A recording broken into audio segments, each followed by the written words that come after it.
Berdasarkan data dari pihak Panwaslu Musirawas, selama tahapan masa kampanye 3 bulan, pelaksanaan pemilihan kepala daerah calon bupati dan wakil bupati Musirawas tercatat sebanyak 12 laporan pelanggaran yang masuk ke Panwaslu Mura.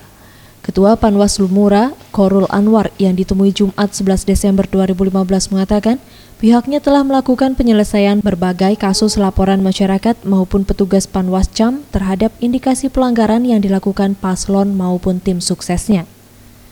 Sejumlah laporan indikasi pelanggaran tidak berujung terjerat sanksi pidana maupun sanksi administrasi.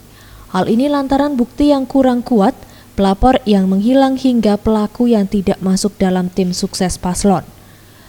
Korul menjelaskan, seperti kasus indikasi money politik yang dilakukan paslon nomor urut 1 di Kecamatan Terawas, ditetapkan pelakunya dibebaskan, lantaran yang membagi-bagikan uang kepada warga tidak termasuk dalam tim sukses paslon tersebut.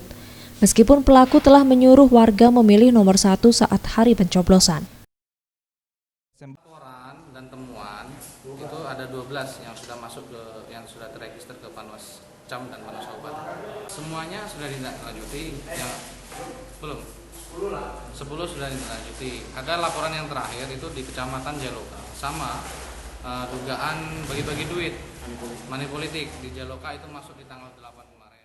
Ferry Setiawan, Sriwijaya TV.